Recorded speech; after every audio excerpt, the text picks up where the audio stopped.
Excellencies, ladies and gentlemen, we wish you a very warm welcome to this public conference on engaging religious leaders to generate respect for humanitarian norms in armed conflict.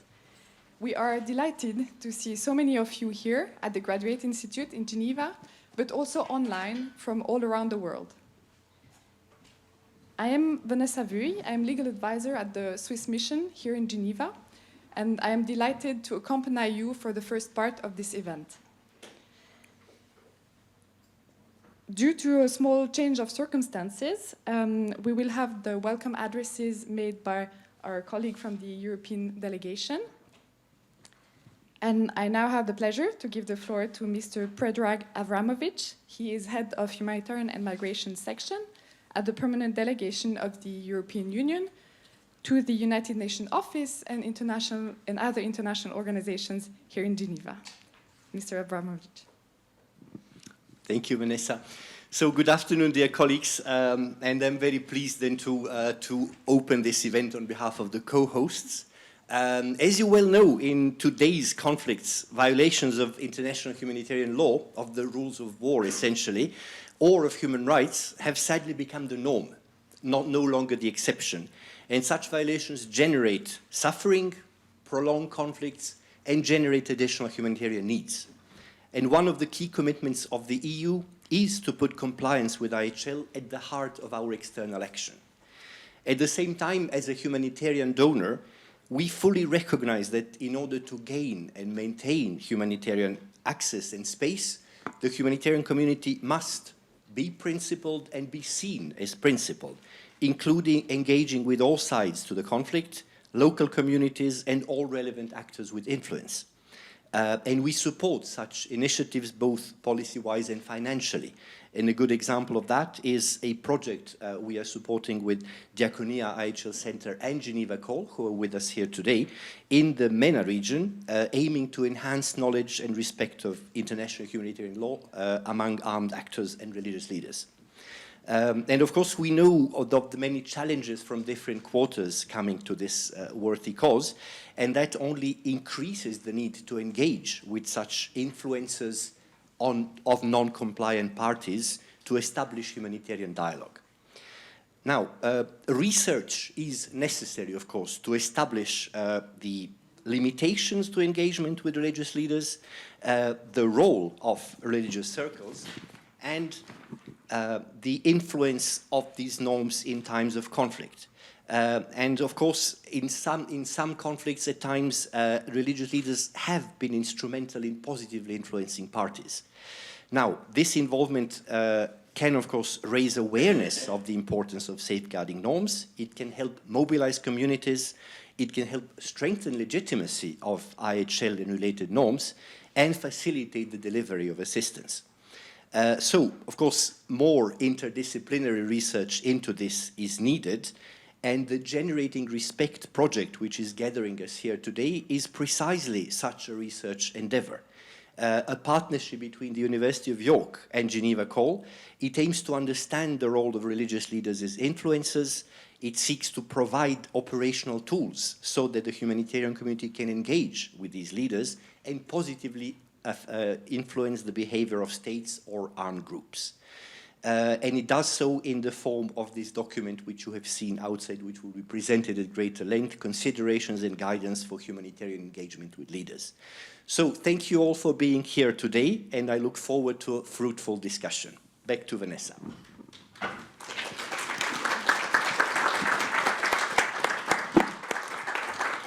Thank you very much. We will now hear about the conceptual and the empirical findings from the Generating Respect project. More precisely, we will hear about why and how to engage with religious leaders in armed conflicts. And after this presentation, we will have time for some questions and answers. We are pleased to have Dr. Joanna Chismash here today. She is co-director at the Center for Applied Human Rights and Reader at the York Law School, University of York. She is the principal investigator for the Generating Respect project. And prior to that, she has been lecturing and researching for various academical institutions, including in Geneva. And she also consults for international governmental and non-governmental organizations. We also have the pleasure to have Dr. Ezequiel Jefes with us. He is Senior Policy and Legal Advisor at Geneva Call. He is co-investigator of the Generating Respect project. He has widely published in the field of international humanitarian law and non-state actors. And Dr. Jefes also worked for the ICRC in Colombia, in Afghanistan, and the Democratic Republic of Congo. Dr. Jefes will first present an overview of the Generating Respect project methodology and outputs. And pursuant to this, Dr. Chismas will discuss the project's main findings and the operational output, considerations and guidelines for the humanitarian engagement with religious leaders. Dr. Jefes, Dr. Chismas, the floor is yours.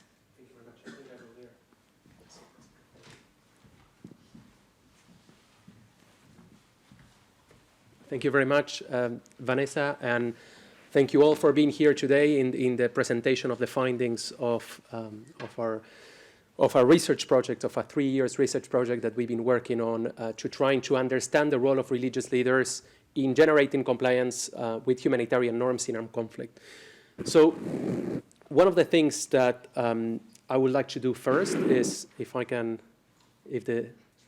okay, so the first thing that I would like to share is, of course, I would like to first thanks to the main funder of the project, which is the UK Economic, Social and Research Council, but also Geneva Call. I work for Geneva Call, but Geneva Call has also been the main partner organization of the project and has also funded us for understanding the role of religious leaders, specifically in Yemen and in Syria. I would also like to thank other supporting organizations such as the Aconia IHL Center and also the Observatory of IHL of the University of Buenos Aires and our host institution that has been the University of York. So these are the institutions that have supported during these 3 years the project and again trying to understand the role of these actors in influencing compliance or lack of compliance in armed conflict.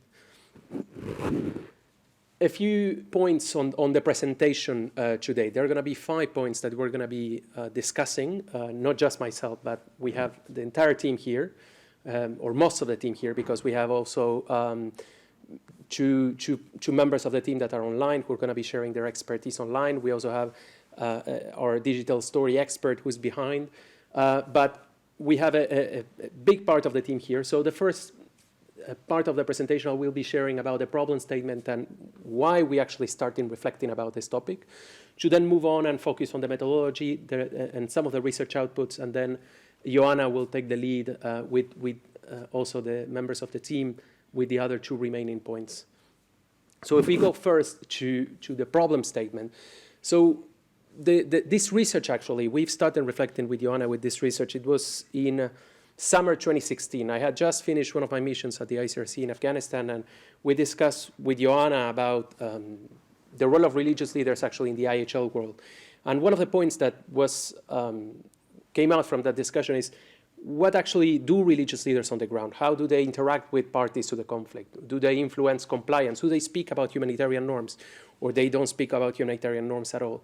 Do they influence actually the respect of these rules or not? And this is how the project actually came to light. It was already, as I said, in 2016.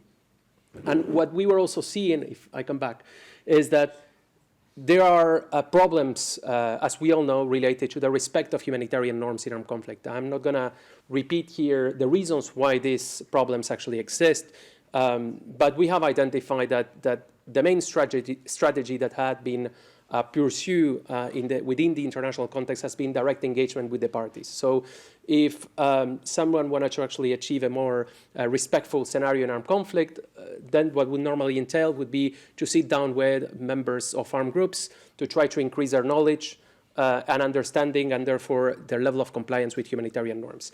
If someone wanted to increase the level of respect with state-armed forces, then it would entail a direct engagement with state-armed forces for the same training and dissemination. So the main challenge or the main question that we came out with was there might be something else. There might be other strategies that might need to be pursued. And of course, some humanitarian organizations at the time we were discussing about this had already also started discussing with these other influential actors. So this is the question that we had, and then I'm going to go a bit faster because the methodology that we applied this is basically a social legal research. It's an interdisciplinary project that is not purely legal in nature because compliance problems cannot be solved only by relying on legal methods. We had actually looked for political sciences, sociology, anthropology, social psychology to understand how and why fighters behave in certain ways, how they are influenced or not by religious leaders. So we applied different types of research methods to understand this phenomenon. And in addition to that, there are different case studies that we have developed. So in addition to a literature review, we have developed case studies for Colombia, for Yemen, for Syria, for Myanmar, for Mali, for Libya. And the findings of these case studies are included in the document that you have in front of you. And these case studies are based on more than 250 interviews with humanitarian actors, with armed actors, with religious leaders. So this is not something that is purely theoretical in nature, but it is based on the practice of those involved on the ground. And you're going to see, again, in the main findings, that the main findings are included in the document that you have in front of you. So 3 main outputs, and with this I finish. We have academic, we have a special issue coming out in the Journal of Human Rights Practice by Oxford University, including chapters of many of the members of the team and also other specialists on this specific topic, and it's going to come out this year. We also have digital stories. I'm going to share with you one of them in a few moments. And then we have operational outputs that Joanna also is going to be discussing in a few moments. So let's share the digital story. So I don't want to, yeah.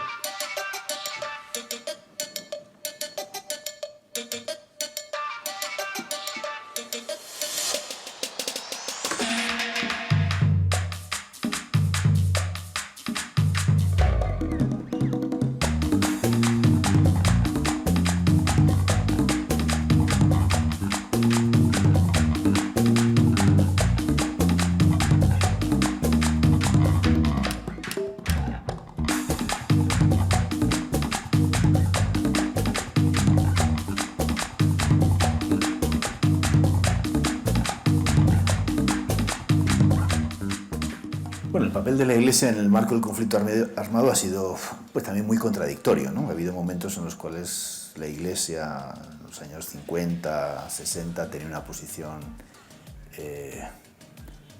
digamos, muy conservadora y una buena parte de esa jerarquía, digamos, con un planteamientos muy de extrema derecha políticamente en la estigmatización del comunista, del diferente, del liberal, ¿no? Y ahí hay una construcción de una mentalidad autoritaria en la que ciertos líderes religiosos tuvieron un papel también clave, ¿no? De otro lado, digamos, otros muchos líderes religiosos y sectores de la Iglesia pues han hecho un trabajo fundamental en la protección de las víctimas, en la atención a las víctimas. Yo mismo he trabajado con la pastoral social muchos años en este país, en contextos en los cuales, cuando no quedaba nadie en las comunidades, en los lugares más duros de la guerra, sí estaba la Iglesia, ¿no? Sí estaba el pequeño grupito, sí estaba el proyecto de ayuda humanitaria o de acompañamiento a las víctimas de la pastoral social.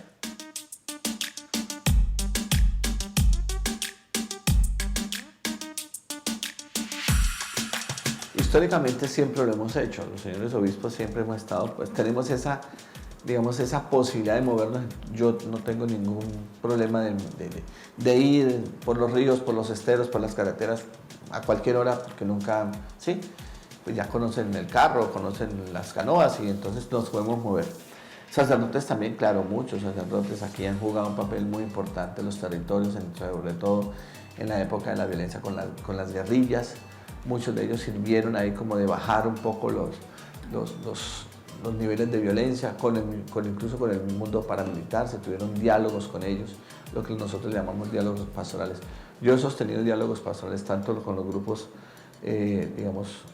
armados, legales, o sea, de cuestionar ciertas decisiones y ciertas acciones, como también con los grupos ilegales, ¿no? Hemos tenido diálogos con esos grupos, en momentos en que se ha escalado el año pasado, hacia finales de diciembre, tuvimos un encuentro con ellos porque estaba en una situación de violencia muy fuerte y tuvimos la oportunidad de acercarnos y decir, mira, está pasando esto, ¿qué está pasando con esto? Entonces hay un diálogo permanente, quizá no como mediadores, nosotros le llamamos diálogos pastorales, o sea, decirle, mire, la gente está sufriendo esto. Entonces siempre ha sido como ese papel, más desde la evangelización.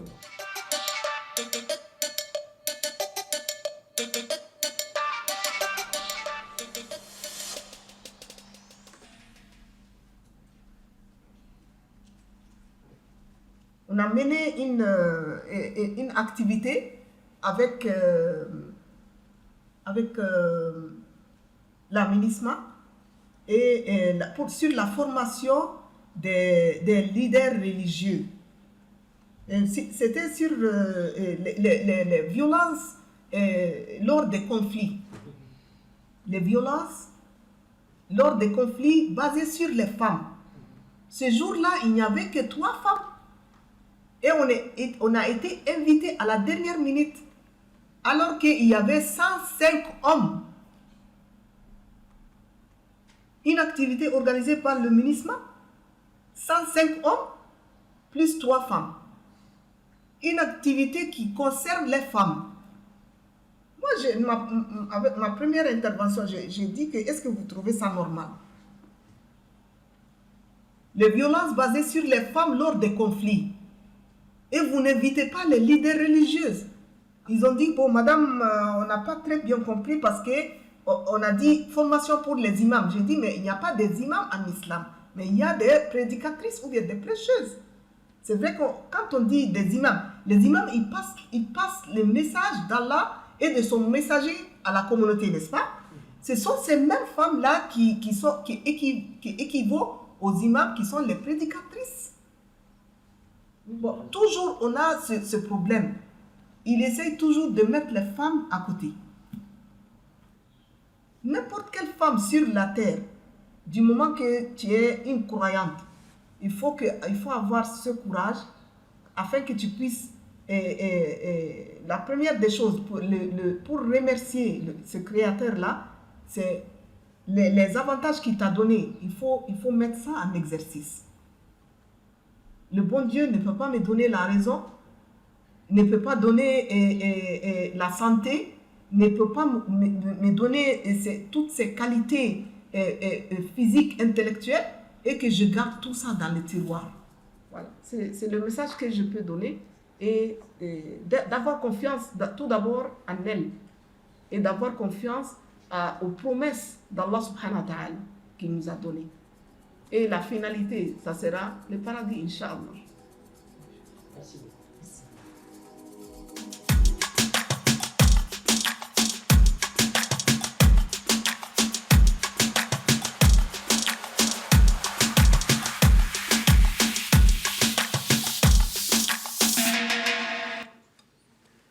Excellent. Thank you very much. Actually, I don't know why I'm thinking, but it's like this is one of the digital stories that we have. There are other digital stories that can be found in the website of the project. And without further ado, I give the floor to the principal investigator of the project, Joanna Chismas.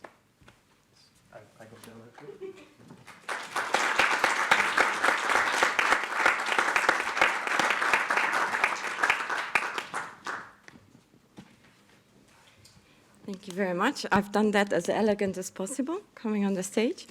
Thank you very much. It's truly a great honor to be here today with you, and I'm very grateful to the Permanent Delegation of the European Union in Geneva, and also to the Permanent Mission of Switzerland for co-organizing this event with us. I'm immensely grateful to Geneva Co.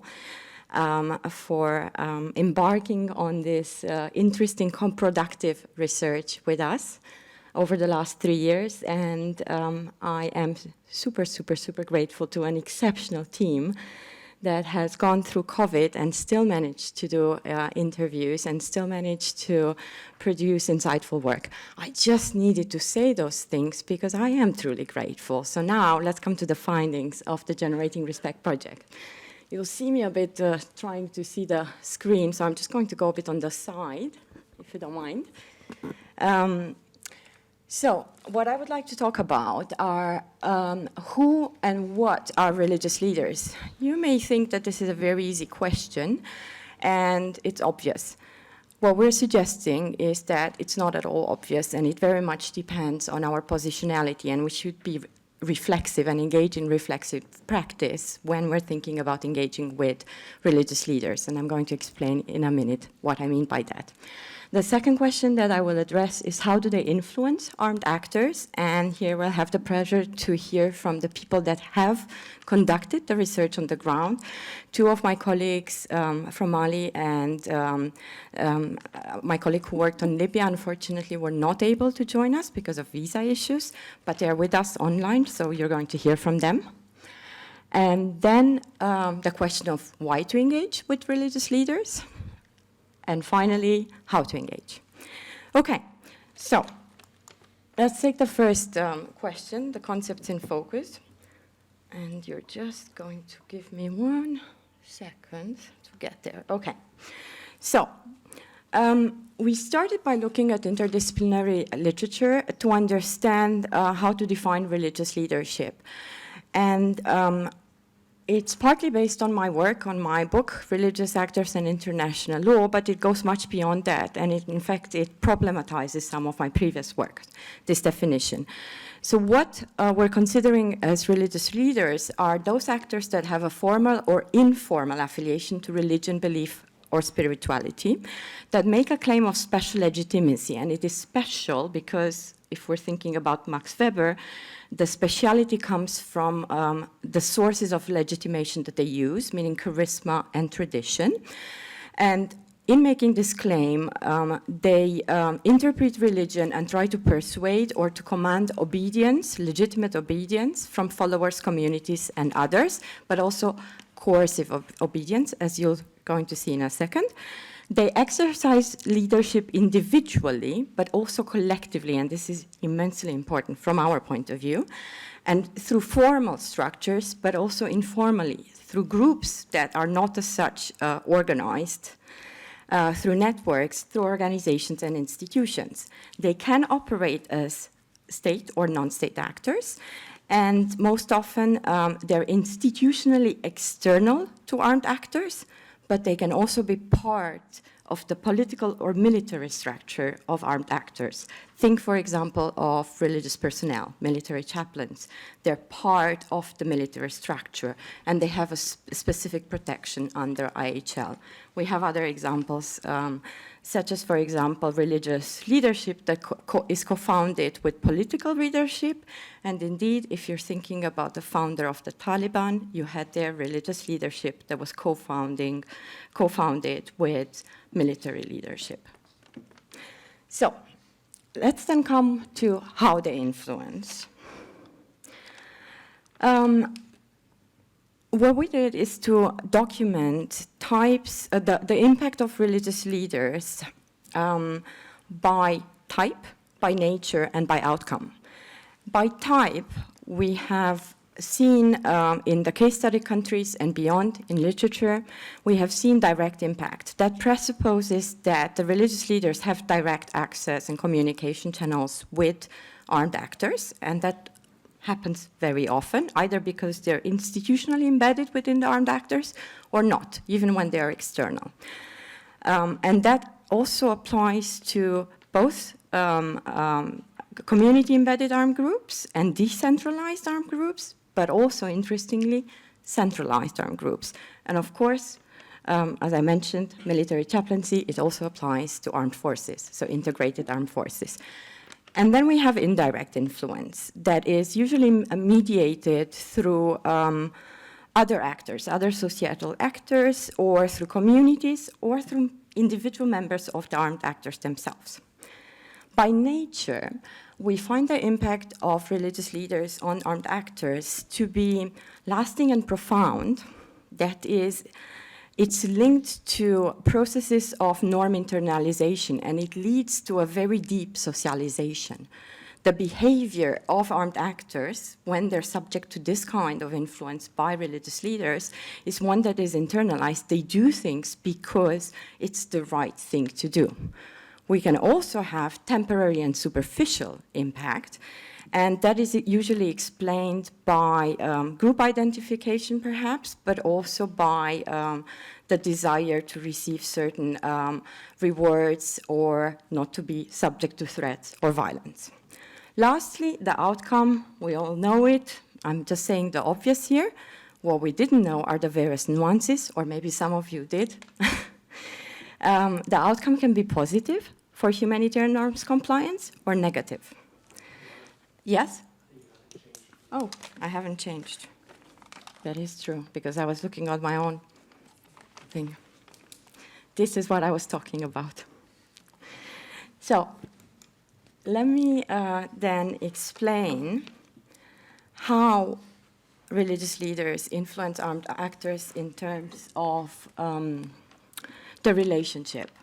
We define influence as a relational process. It's not one religious leader influences the armed actor. It's very much bidirectional, sometimes, as I explained, mediated by society. And this relationship is shaped by internal factors to the armed actors and the religious leaders themselves, such as shared values, objectives, and ideology, ethnic, cultural, and social background, organizational structure aspects, access and communication channels, and the position on IHL and IHRL of both of them. And then we have contextual factors, conflict dynamics, we have the perception of religious leaders by the armed actor, the perception of the armed actor by the religious leader, and the societal perception, and of course, we have involvement of third parties. And all this work like a puzzle to shape this relationship. What I would like now to do, and clicking the right button, is to actually give the floor to my colleagues to provide you with examples from our fieldwork of the position that we have identified that religious leaders are taking in relation to IHL and human rights law. So the first type that, I should say that these are ideal types. So these are, you don't find them necessarily like that in practice, they overlap. So we distilled this, and I think it's useful for operational purposes to have this. However, we should really be acknowledging that these things are a bit more complex in practice. So I'm going to give the floor to Yovi Padilla Sepulveda and to Adelaida Ibarra, my colleagues from Colombia, to speak about direct implementation and facilitation of humanitarian norms by religious leaders in Colombia. Sí, por ejemplo, la guerrilla colombiana Ejército de Liberación Nacional ha expresado sentir afinidad con una línea de pensamiento de la Iglesia Católica que es la teología de la liberación. The guerrilla National Liberation Army shares values and has affinity to a school of thought within the Catholic Church, which is the liberation theology. Dicen igualmente compartir con ellos, con esta teología de la liberación, valores como la justicia social y la igualdad. They share with this liberation theology values such as social justice and equality. Según Juan Carlos Cuellar, que es el actual gestor de paz del Ejército de Liberación Nacional, en el año 2010 realizaron más de 10 liberaciones, todas acompañadas o lideradas por la Iglesia Católica. According to Juan Carlos Cuellar, who is the peace advocate from ELN, this group conducted in 2021 10 liberation processes of detainees with the guidance or accompaniment of the Catholic Church. Thank you very much. I shall now want to give the floor to Hawa Dakano, who's our researcher in Mali, and if we can put her up on the screen, that would be amazing. And we have Hawa. Wonderful. Bonjour. Hawa, ça va? Oui, ça va. Merci, Johanna. Super. Alors, Tu peux parler des processes of translation of humanitarian norms, vernacularization, localization, and pluralization in Mali, please? D'accord. Alors, vous savez, au Mali, une pratique d'influence consiste à utiliser les textes religieux qui sont mis à profit dans le cadre du respect des normes humanitaires. Et dans certaines zones conflictuelles, des chefs religieux se sont basés sur des textes religieux pour rappeler ce que les textes disent par rapport au respect des droits internationaux humanitaires en termes de respect du droit international des droits de l'homme. Et même les femmes ont pu exploiter ceci, car l'étude a relevé que pendant le conflit armé entre le gouvernement malien et la coordination des mouvements de l'Azawad, la SEMA, les femmes leaders religieuses ont tenté de promouvoir et de protéger les droits fondamentaux des femmes en les insérant dans le cadre de la loi islamique et les pratiques traditionnelles. Et je voudrais aujourd'hui partager un effet du projet, ce projet de recherche, qui est très considérable parce que ça dénote l'enthousiasme des femmes leaders religieuses du Mali qui ont décidé de quitter certains schémas classiques qui les limitaient. Comme les hommes, elles sont bien organisées en association avec une extension géographique assez large et elles forcent le respect aujourd'hui. Elles font des prêches, elles sont écoutées et elles ont une grande influence. Et ces femmes, aujourd'hui, elles jouent un grand rôle de leadership dans la société malienne. Et aujourd'hui, elles souhaitent être davantage impliquées afin de mettre à profit les connaissances qu'elles ont, leur potentiel au profit de leur communauté, mieux aider les autres femmes, les couches les plus vulnérables. Et pendant les entretiens qu'on a eus avec elles, elles ont manifesté le désir d'acquérir, de renforcer leurs compétences ou leurs connaissances, notamment sur le respect des normes humanitaires pendant les crises. Et je pense que je suis convaincue qu'avec un certain accompagnement, ces femmes sont en mesure d'apporter une réelle contribution. Merci. Merci à toi, Hawa. We'll have Pier Giuseppe Parisi translating. Yeah. So in Mali, religious texts are used in the context of respect for humanitarian standards in certain conflict areas. Religious leaders have based themselves on religious texts to recall what these texts say in relation to respect for international humanitarian law and in terms of respect for international human rights law. And even women, so the study revealed that during armed conflict between the Malian government and the coordination of the Azawad movement, the CMA, women religious leaders tried to promote and protect the fundamental rights of women by including them within the framework of Islamic law and traditional practices. I would also like to share, when I say hi, I refer to Hawa, of course. I would like to share with you today a very considerable effect of this research project on the enthusiasm of women religious leaders in Mali who have decided to get away from certain classic patterns that limit what they can do. Like men, they're well organized in association with a very wide geographical spread. Today they command respect, they preach, they are listened to, and their influence extends beyond the borders of Mali. These women currently play a leadership role in Malian society. They wish to be more involved in order to use their knowledge, their potential for the benefit of their community, better help other women and children, and also the most vulnerable. And during the interviews, they expressed a desire to acquire or strengthen their knowledge, in particular on the respect for humanitarian standards during crisis. So I'm convinced that with some support, these women are able to will be able to make a real contribution. Thank you. Thank you very much. I know we're mostly bilingual here, but since we have quite a big audience online, I'm very grateful to you for accepting that we translate. Merci beaucoup, Hawa. I would like to now move to my colleague, Chris Rush.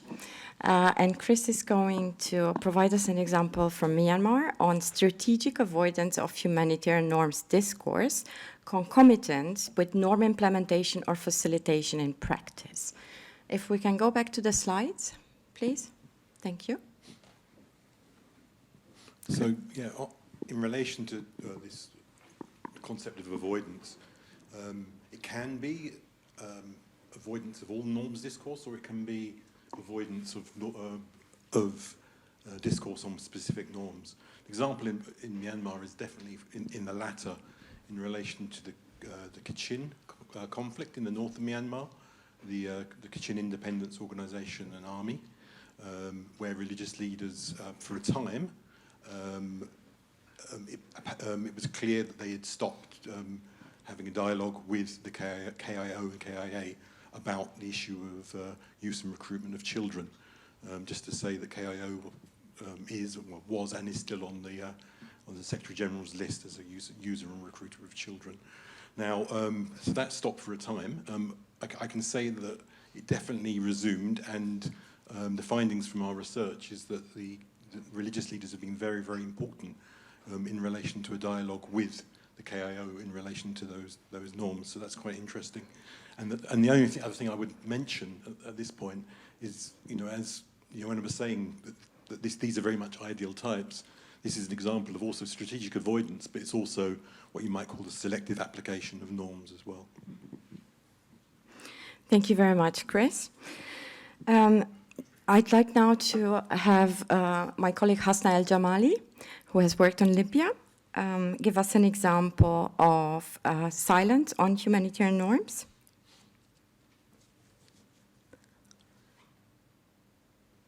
Hasna, can you unmute? Do you see me? I see you. Hello. Hi. Well, when it comes to silencing could be explained not only in relation with the religious factors, but also based on other factors. And for the case of Libya, we have documented the influence of Madkhali Salafism, which is a foreign ideology imported from Saudi Arabia and implemented in Libya. Madkhali dictates obedience to the ruler at all times, and we have noticed a certain malleability of this principle, which is a feature that allows it to respond to other types of elements beyond the religious ones. The findings of the study concluded that the influence of the Madkhali on armed groups in Libya is described as a relational process, where on the first hand, the Madkhali religious leaders claim a special legitimacy to interpret religion in areas with bearing on humanitarian norms compliance. For instance, whether whose side to participate in hostilities and how to behave in war, or even how to govern the population under their control, of course, relying on fatwas, the media, and the control of the endowment office or the awqaf. At the same time, armed actors are not passive, as they act locally based on their own agenda according to the changing realities in Libya. However, we noticed that such relational process is also shaped by other factors, mainly local, tribal, and communal affinities, as well as political and economic factors. Thank you very much, Hasna. I think the example in Libya provides us with a clear illustration that we shouldn't essentialize religion when we're trying to explain why religious leaders do certain things. And this is really important. Thank you very much, Hasna. I'm giving the floor to Marta now, and we're going to speed up a tiny bit. I will try my best. So with the Generating Respect project in Syria, we focused specifically on northwest Syria. So I'm talking of the areas that are controlled by Hayat Tahrir al-Sham, HTS. Here, what we observed was a situation of silence when it comes to religious leaders and IHL. So as HTS was consolidating its governance apparatus over this area, it has been co-opting religious leaders in its governance structures, endowment ministry, education ministry.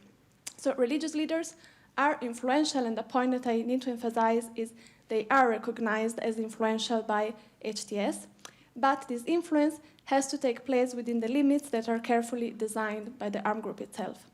So we have a situation in which the leaders are forced to use their influence to legitimize the policies of HTS, while there is silence when it comes to humanitarian norms. Thank you very much. And now I'm giving the floor to my colleague Pier Giuseppe Parisi, who's going to talk to us about hybridization and selective application of humanitarian norms. Yeah, right. So we're going back to Mali. Essentially, when we were in Mali, as a matter of general concern, in a way, we found that there was a bit of a tension between religious leaders that showed a certain commitment to humanitarian values, but then on the other hand, when it came, for example, to the rights of certain communities, including, for example, the LGBTI plus community. They were quite dismissive, right? So, just to give you a concrete example, one of the Muslim religious leaders that we interviewed, a prominent Muslim religious leader that we interviewed, has been particularly active in negotiating the liberation of detainees, for example, with the armed groups, and he's also been very public in denouncing, for example, certain abusive practices by, in particular, the coordination of the Azawad movement, the SMA. But then when in the aftermath of the attack in 2015 on the Radisson Hotel in Bamako, he publicly stated that that was an act that basically Malian had brought upon themselves because of their acceptance of homosexuality imported from the West. So, yeah, that's one of the examples. Thank you very much. And for the final point, rejection or violation of humanitarian norms, we're going back to Marta and Chris. So it's me again. This time talking about Yemen, so we focused on northern Yemen, so the half of the country that is controlled since 2014 by the Houthis. And here we found a situation of rejection of IHL on part of religious leaders. Basically, upon taking powers, the Houthis have either replaced existing religious leaders with figures that are close to the movements and the top leadership of the movement, or they have maintained religious leaders in their position, imams in the mosque, but they have been imposing upon them a specific religious discourse, even imposing sermons to be delivered at mosque on Fridays. Looking at the religious landscape in Yemen today, we see that religious leaders have mostly rejected IHL on the grounds that it is a Western and Islamic legal framework imposed by Western powers that want to change the dynamics in Yemen and impose their will on the country. However, I must say that it's difficult under the current circumstances to assess accurately what is the real position of religious leaders in Yemen towards IHL, exactly because, as I was mentioning, the religious discourse that they're putting forward is imposed upon them by the armed actor. And last but not least, again, I think when we think about rejection, a lot of us would immediately be thinking about some of the Islamist groups, which Marta's mentioned. But also, you know, from Myanmar, we have an example in relation to the what's called the Mabata, the patriotic movement that's led by ultra-nationalist monks, or was led by ultra-nationalist monks, which basically also rejected international human rights and humanitarian law standards, and was actually very, very influential, particularly on kind of social media, in influencing people against the Rohingya, which led to the atrocities and the displacement in 2016. So yeah, so it can have quite a pervasive effect. Thank you very much. I think in relation to this last example, what's really interesting to stress, if you allow me, Chris, some scholars have, not just us, many other scholars have done this kind of research with religious leaders focused on specific countries. And some of them have discovered that the reason why Mabata, so the Buddhist nationalist organization and its subsequent incarnations, have rejected IHL and human rights law is not necessarily because they're Western, but because they're Islamist. So that just shows you the construction of discourse and how important it is to understand the local dynamics and what contributes to that. It's not just religion. Okay, and with this point, I thank my colleagues very, very much for their contributions, and we're going to super speed because we have a great panel discussion that is about to start, and we want to take a few questions. So what you see on the slide up is the document that we produced, which aims to answer the questions, some of the questions that we asked here and more. It draws on extensive literature. Again, I just want to stress, we didn't reinvent the wheel here. There are scholars in peace building, in conflict resolution, and transitional justice, on and on and on and on that have been working on these topics. What we try to do is to take their insights and see how they apply to the humanitarian field, and then of course conduct over 250 interviews and try to see how do we conceptualize and how do we provide an empirical evidence base for why to engage, why humanitarians should engage with religious leaders, why donors should sponsor such initiatives, and how to do it. So you'll find that in this report, and you can scan this. I'm very excited to have discovered QR codes. And the very final bit for me is what is next. I'm very fortunate to be the co-director of the Center for Applied Human Rights at the University of York, where we're doing applied work. That is, we're working co-productively with human rights and humanitarian organizations, and we wish to support when our support is wanted in this area, but also we're going to go hopefully beyond this area with new co-productive initiatives. And 2 new supportive structures that aim to bring together religious leaders, that aim to bring together humanitarian and human rights practitioners and scholars. One is the Generating Respect Hub, and the second one, so it's not going to be just about religious leaders, it goes broader. It looks at tribal leaders, it looks at trade unions, it looks at other areas of law applicable in times of armed conflict. As we know, it's not just IHL and human rights law. And then the Generating Respect project, this is indeed about religion, and we're going to hear one of the people who is going to lead this network in a second. And with that, I thank you very much. I think, yes, I am done. It's been a great honor. Thank you very much.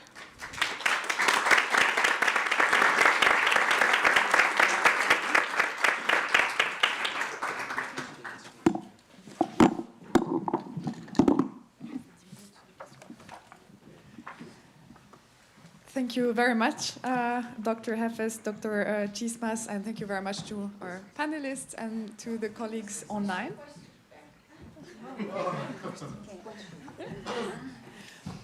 So we now have some time for questions and answers, and I'm sure this is more than welcome after these enlightening and thought-provoking presentations. So to all participants, please raise your hand if you are in this room, and please write your question down in the chat if you are online. We will try to take a few questions at once, and we can make a second round if it's necessary.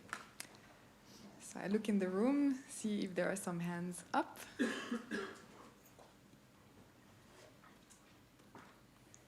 Maybe to give, oh, we see a hand up there. I'm coming to you.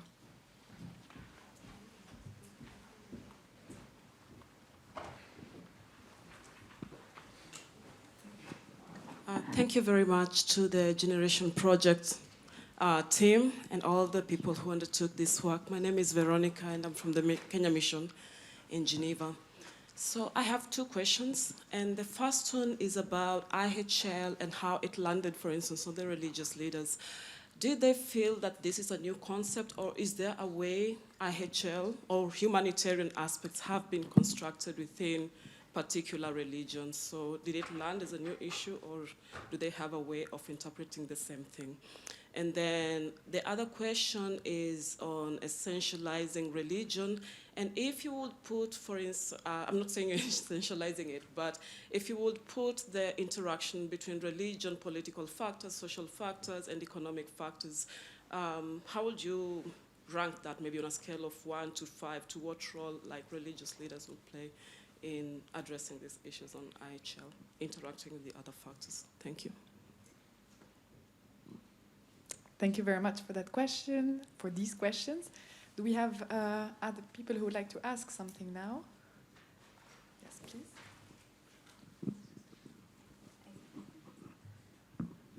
Thank you. My name is Stephen from the Diaconia IHL Centre.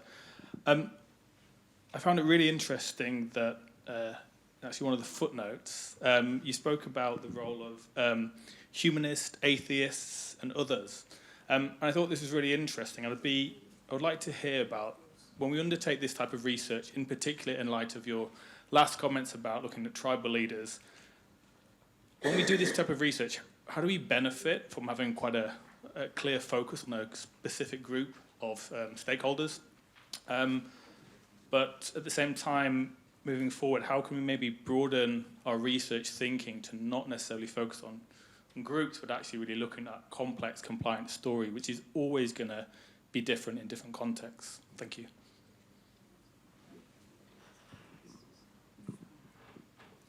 Thank you very much. Do we have other questions in the room? Yes, sir.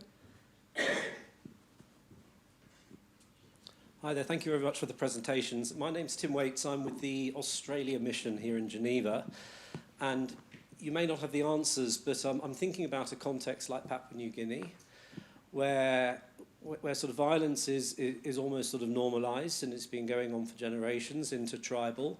I'm not sure about the religious inputs into that, but I'm sure they have their own animist beliefs. And what are your thoughts about, you know, doing this work, and what would your findings be in that sort of context? Thank you. Thank you very much. I look at Dr. Chimas and Hefes to see, shall we take these questions first and then go for a second round? Or? I think so, if that's okay. So I'm going to take the first question on essentializing religion and whether I can put a scale. And I'm really worried that I may disappoint you. No, I can't put a scale, and I can't answer in general. And I think this is the lesson of this project. And that's what we've seen with the different ways that they interact with IHL and human rights. And it's really, really important that we appreciate the diversity, sometimes within the same religious leadership over time. And sometimes within the same religious leaders, we have the Catholic Church in Colombia. We had very, very different, conflicting interpretations of IHL and human rights law. So it's really important to appreciate the difference. And this brings me, I think, to in fact, all your three questions were very much showing the importance of context and appreciating the context. So yes, it may not be religious leaders, it may be tribal leaders, and I think there is, if I'm not mistaken, amazing work being done by some sociologists and anthropologist colleagues in co-productive research in Papua New Guinea with tribal leaders and religious leaders and men that are trying to shift the patterns of violence and to work really on the depth of socialization. So it's quite interesting. So these things exist. What I would say is that sometimes we're not seeing religious leaders. And this brings me back to Steve's questions. Because of because of our own backgrounds. So for instance, I'm a white woman of two different nationalities, Swiss and Romanian, and I'm very used to institutionalized religion. And I tended to see institutionalized religion, but that's not the only type of religion that is there. What I found through this project and prior research is the importance of the informal collective groups. And that's where you actually have the most transformative, at the local level, the most transformative power of religious leadership, tribal leadership, and others. It works in a way that I didn't see, nor do many humanitarians see, because we're just not identifying it. And this is the importance of definition, and we have literature that speaks about that. The way donors define in the grant bargaining local actors and religious leaders completely misses out women religious leaders and collectives. So you're not funding them, and you're not engaging with them. Yet we see that they're influential on the ground, and we're not tapping into that. So you can use the instrumentalist argument, but you can also use the value-based argument, right? Especially nowadays with what's going on in Afghanistan. There is a value-based argument to be made, why we should be engaging with those that are important on the ground. Yeah. Yeah, just to echo and also just to expand on that point, and I think that the institutional framework which Joanna was mentioning, I mean, when we were doing, we did a mapping exercise on all contexts, and it was those institutional actors and religious leaders mainly that we identified in that mapping. We then did a round of key informant interviews with experts, and we we discovered this whole new array of other actors that met our criteria as religious leaders. We then went into the field, and lo and behold, we found a whole nother layer of religious leaders, and often doing incredibly impressive work at very, very local levels. And so, yeah, and I think, it's the point about it being contextual, but also based on, you have to kind of dig deep to get this kind of information, I think. And perhaps the last thing that I would say, so the example I think that you're speaking, because we did the interview together, is this woman who had no formal affiliation with religion. She was the wife of a pastor, yet she was the leader.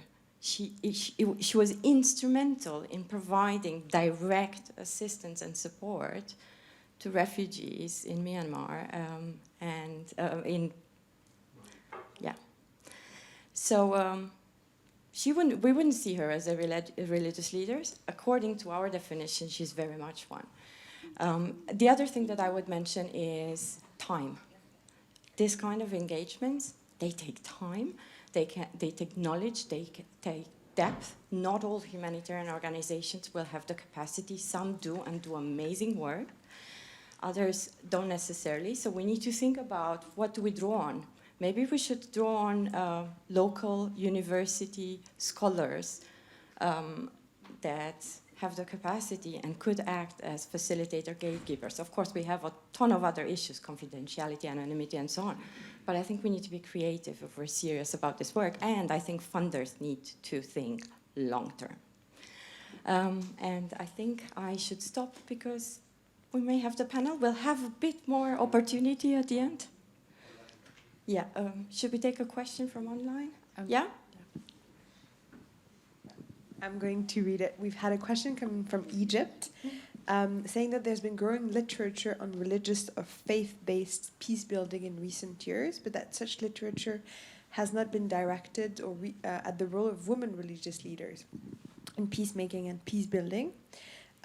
So do the panelists think that there is a reason for that? And could there be a growing field of research in the coming years focusing on women religious leaders?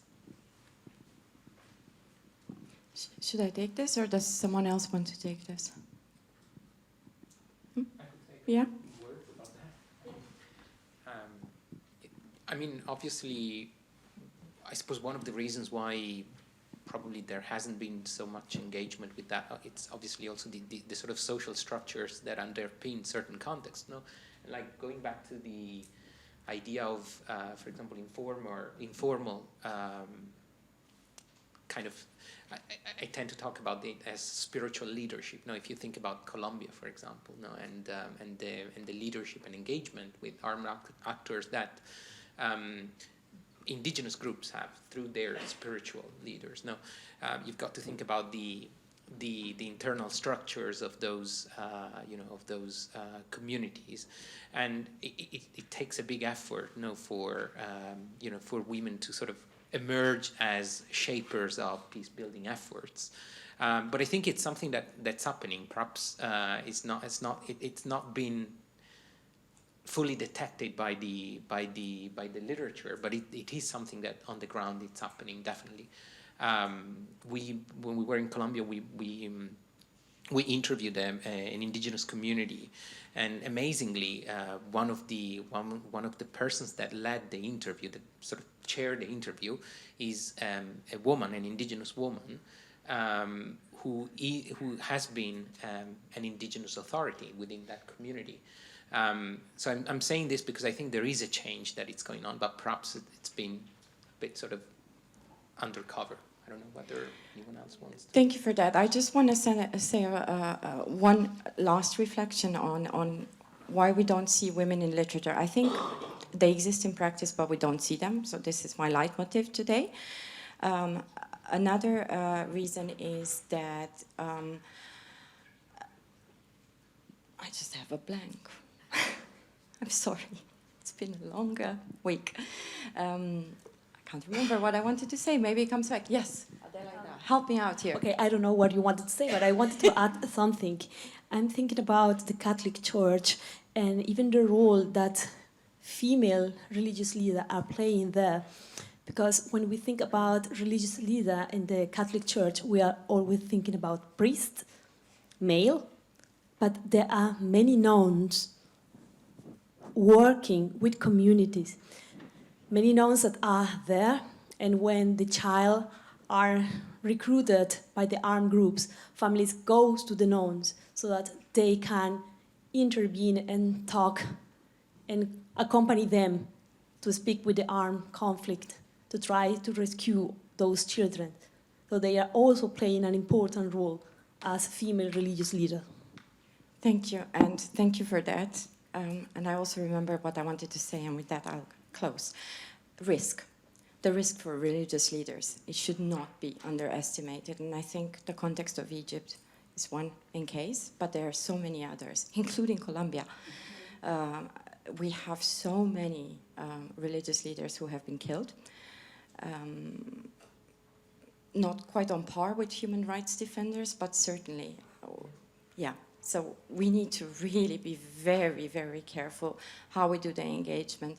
Part of why we used that classification on the strategic avoidance is to signal to humanitarians that if they don't want to speak about humanitarian norms out publicly, there may be many reasons. One of them is because they're afraid for their life or their livelihood.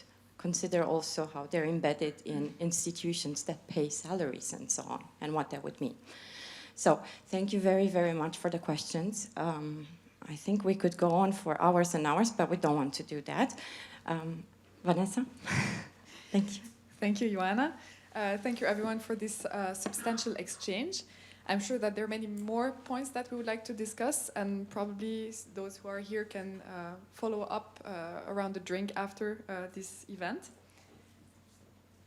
It's now time for an interactive panel discussion on engaging religious leaders for norm compliance, reflections from religious, humanitarian, and academic circles. And this panel discussion will be moderated by Mrs. Rika Dobry, and it will be followed by another session of Q&As. Mrs. Rega Dobry is a team leader for sectoral policies and mainstreaming at the Humanitarian Aid Thematic Policies Unit at the Directorate General for European Civil Protection and Humanitarian Aid Operations, also known as DG ECHO. Mrs. Dobry, please. Perhaps we all move to the...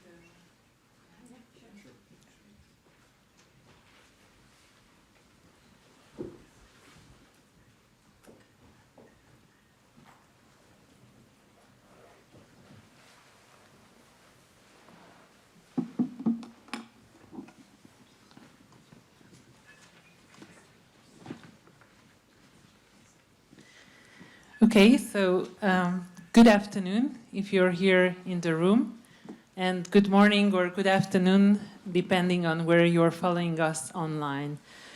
So welcome to today's interactive panel discussion, which will be the second and final part of today's conference.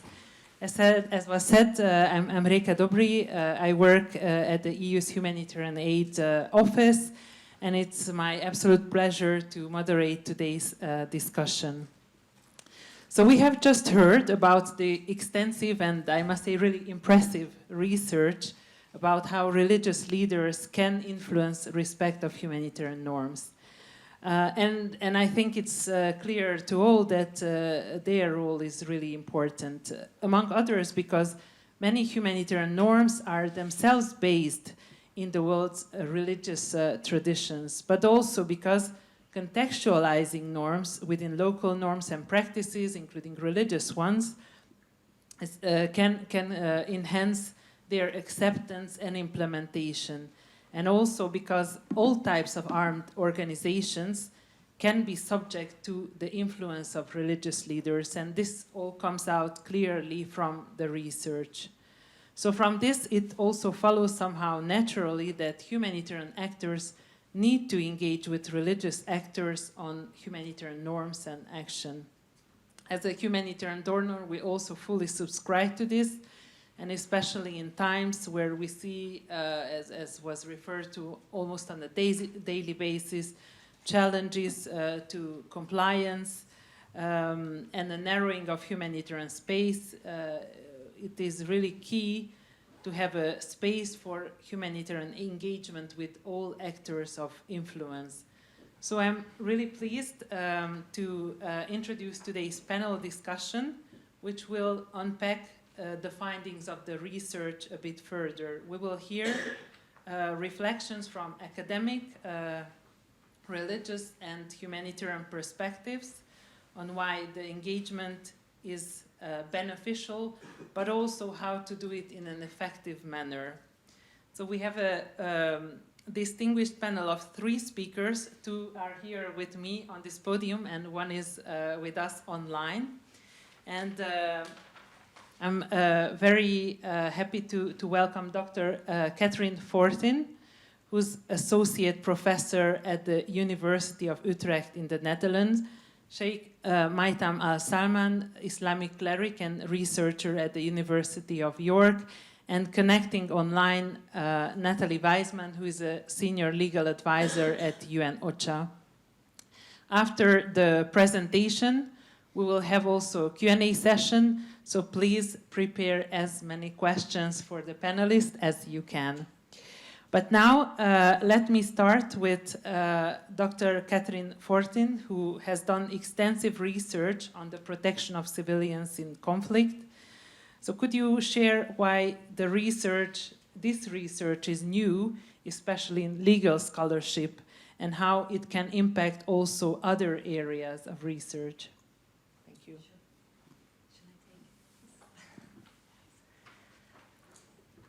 Thank you. It's an honor to be here. I had an unexpected bash with the pavement on Saturday, so I wasn't sure if I was going to get here, but it's a real honor to be here and a pleasure, particularly because having been on the advisory board of this research project, I've watched Joanna, Ezekiel, and the members of the research team grappling with some of the really complex definitional questions that you've heard them recounting, and so it's a great pleasure to see the outcome report and to be able to congratulate them and the members of the research team who are here in the room today. Regarding this project, I think it's very new and contains some aspects of methodology that are very interesting for international lawyers working in this area. And you've seen already from the research findings that have been presented that using this kind of methodology really brings to light some aspects which can be very useful when trying to translate the legal framework into an operational realm. So I'm going to mention some aspects of this study that I find new and explain what they show. The first characteristic is, of course, its very inherent characteristic, which is its interdisciplinarity. So, of course, it's working in a legal space relating to humanitarian norms, but has already been explained, it's using social science methods and insights and literature in order to add to the legal framework and provide insights that otherwise wouldn't be on display. So that the research questions at the heart of this project are very non-legal in the sense of asking how questions, why do they engage, why do they not engage, what determines outcomes. But the answers to these questions are extremely useful then to lawyers. In terms of the way this focus is developed, I think it adds a very important new actor to the landscape of literature on compliance, and that's, of course, the religious actors. So we've got in the last years a development of these kinds of studies on compliance, and the one you're probably all familiar with is the Roots of Restraint on War report. We've also got by the ICRC, we've also got a lot of literature in political science, which is starting to study the issue of compliance. So I'm thinking here about the literature by Hiran Joe, who again takes international norms and tries to study in a fine-grained way why actors are complying with norms and why are they not. I found it very interesting when reading the report. It's written hidden away in one of the footnotes, you notice, that within the field of human rights law, studies on vernacularization, localization are very common.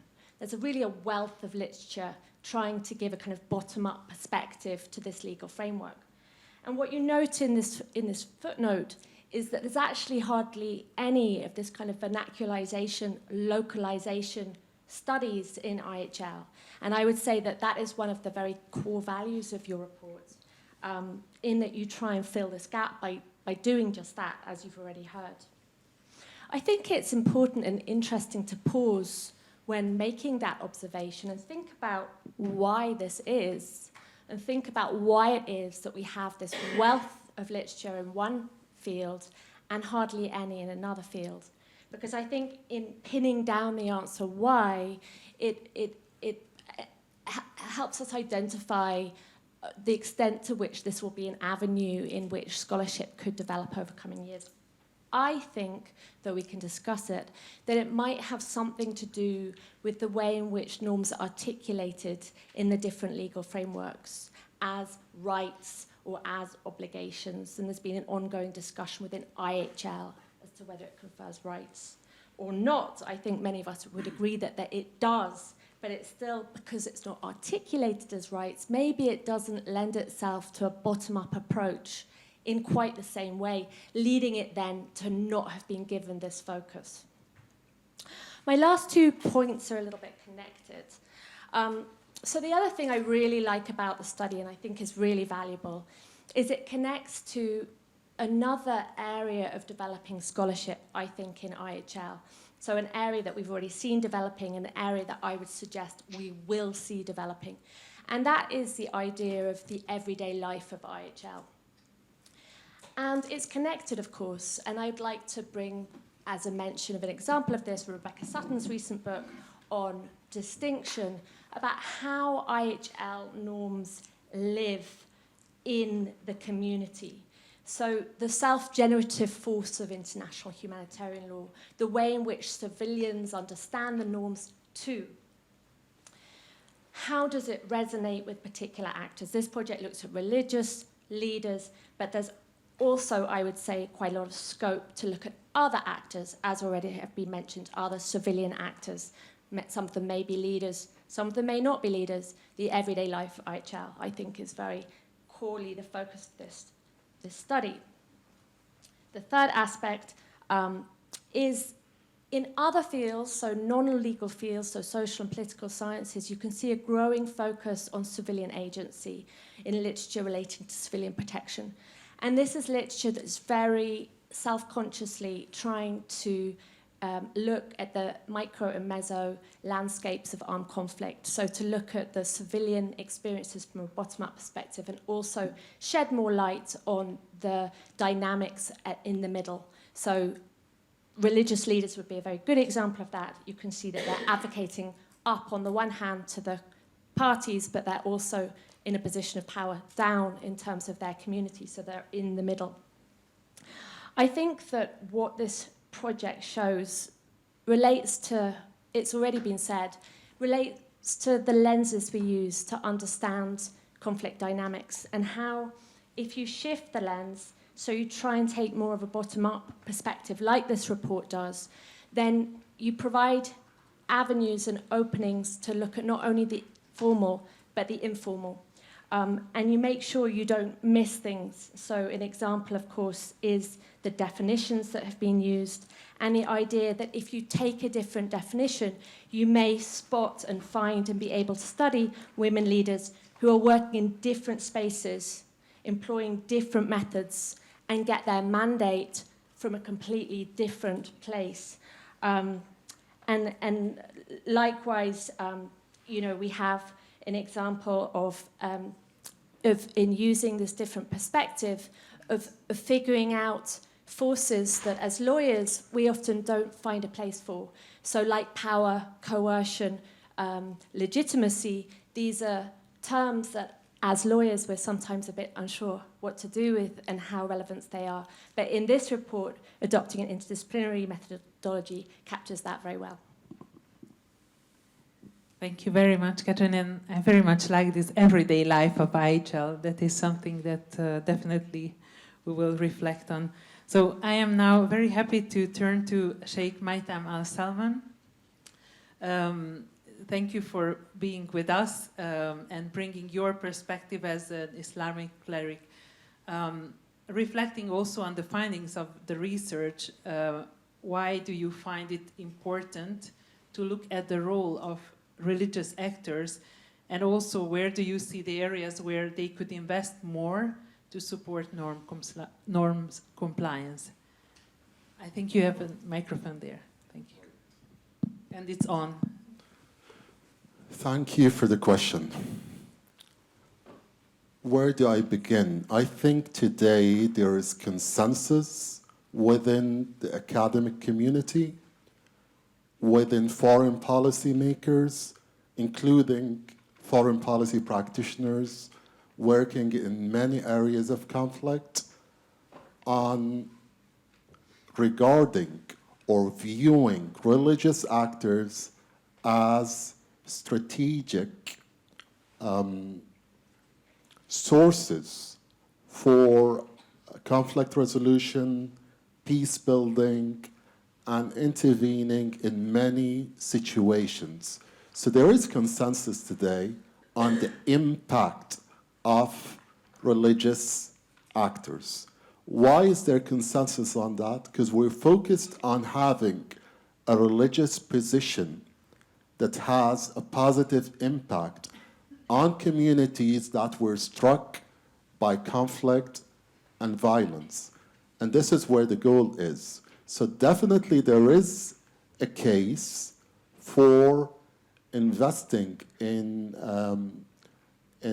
dialogue, in communicating with religious actors within these communities. And I believe religious actors are very well placed within their communities to have an impact.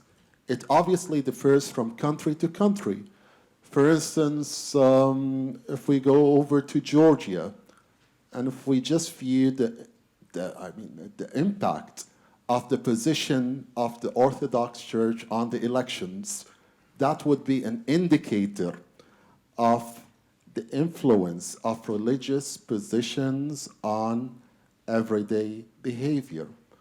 Regardless of our positions of religion, regardless of our position of religion, regardless of our position of religiosity, religion does have an impact on many communities around the world, including a lot of communities that were unfortunately facing situations of violence and war and conflicts. Religious actors as well possess the ability to dismantle narratives that give legitimacy to human rights violations, that give legitimacy to violence, that prolong wars. They're better positioned to deal with the theological justifications given by some religious actors who grant legitimacies to conflicts around the world. So obviously they're equipped with that competency and they could easily deal with the situation. So I deeply believe that religious actors do have an impact, and that's why we need to have a higher level of engagement with religious actors, especially when it comes to humanitarian law. Oh, that's yours. Okay, sorry. Sorry, we're mixing here microphones. Thank you very much again. And finally, let me now turn to Natalie Weissman, who I hope is here with us. Yes, Natalie. Natalie Weissman, as I said, is a senior legal advisor at OCHA. And from OCHA's perspective, from a humanitarian agency's perspective, what do you see as the role of religious leaders, not only for humanitarian norms, but also humanitarian activities? And what are some of the areas that, in your view, could benefit from engagement, ranging from dissemination of principles, but also overcoming humanitarian aid impediments? So, Natalie, over to you. Thank you very much, Reka, and to all the organizers and supporters of this very interesting and informative, I'd say even wise project. I hope you can hear me well. I know you can see me because I can see myself. Can you hear me well? Yes, we can hear you loud and clear. Thank you. Thank you. And so yes, Reka, as you've just proposed, I would like to provide a quick sense of some of the practical areas in which, on which engagement with religious groups for humanitarian purposes could really advance humanitarian action as underpinned by IHL and human rights law. That goes without saying. And so the first point I should make is that acceptance and trust are what humanitarians strive for on the ground as they carry out their activities in order for them to carry them out without hindrance and obviously safely and sustainably. Even the Secretary General in his report on the protection of civilians, in his last report, noted that community acceptance is key to humanitarians' cooperative engagement, access, and security. And we also know that humanitarians invest a lot in building relationships in order to achieve that long-standing acceptance and trust. And this is exactly what religious leaders have. This is why we're having this conversation. This is the position of religious leaders, generally speaking, but also with respect to humanitarian action. We know that their closeness to humanity is the trust and familiarity that they have with communities, the fact that they are present before a conflict or other crises erupt, and there long after others have left, have allowed them to build that trust and influence and play an important role in humanitarian action, even directly,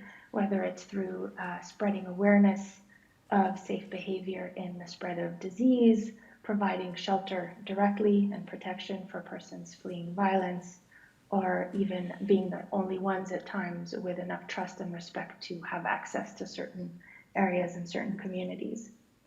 And so I propose to share some of those areas in which humanitarian engagement with religious leaders can help advance humanitarian action with what I've just said in mind, the fact that trust and acceptance are the fundamental requirement for all of this to take place.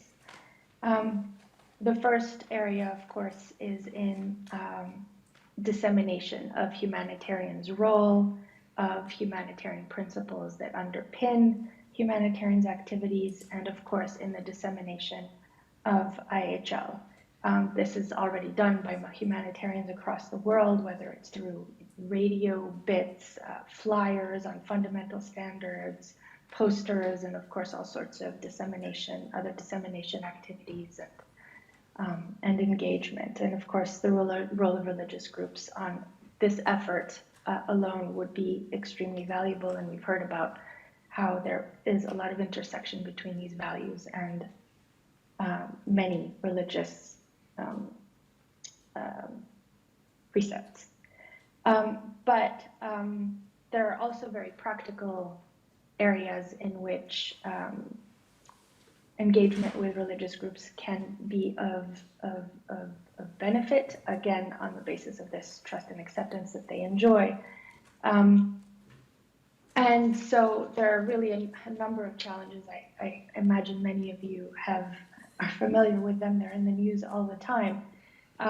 But the first is a pretty fundamental one, and it's in reaching parties to conflict to build that engagement in the first place. Sometimes that engagement with parties is present, but sometimes it is not, and in particular with non-state armed groups. And that engagement may not be present for a whole range of reasons. The first is that it may be difficult to access certain areas, again, for all sorts of reasons, whether it's terrain or attitudes.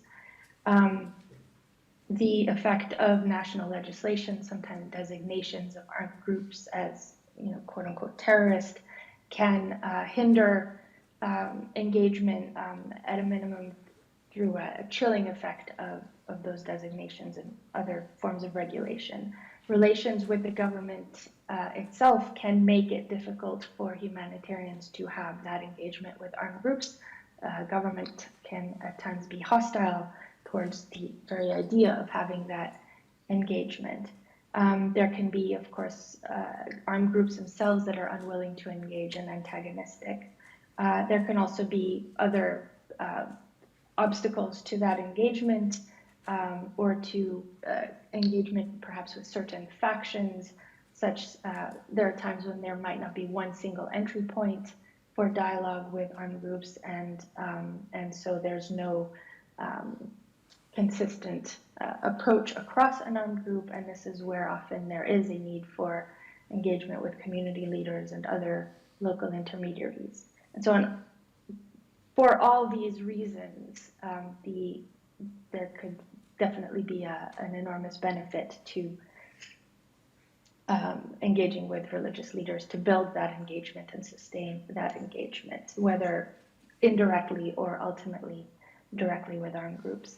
Another big challenge that has emerged and continues is the phenomenon of misinformation and disinformation that have eroded trust in humanitarians and put them at risk of harm and ultimately jeopardized humanitarian action.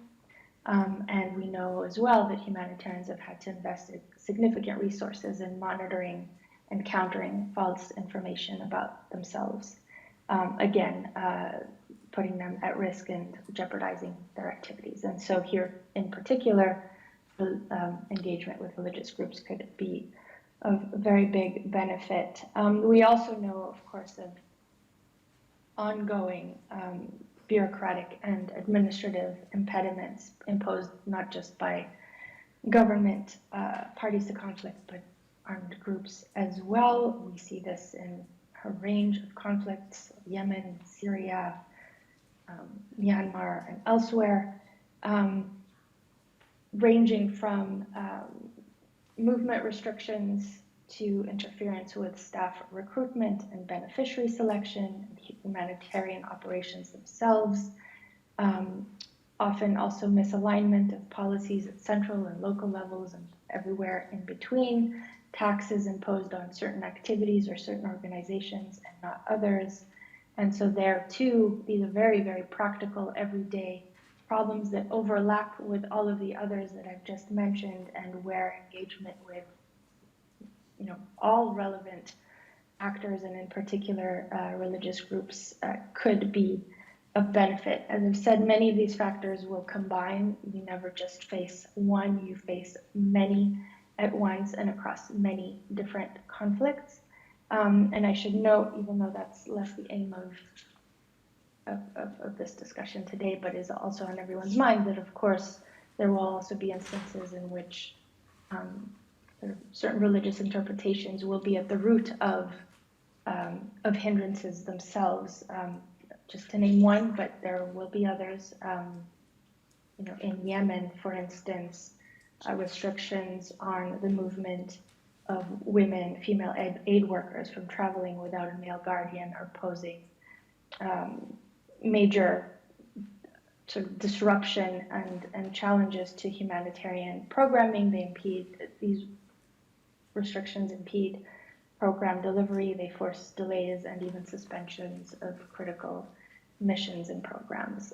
Those are just some examples of the very practical areas in which this type of engagement would be extremely helpful. Again, keeping in mind all the parameters that are well laid out in this report, and the risks, of course, and the important elaborate mapping and reflection that is needed before embarking on any of this. Thank you. Thank you, Natalie, and thank you again, Sheikh Maithan, and also Catherine, for your reflections. Definitely a lot of food for thought there.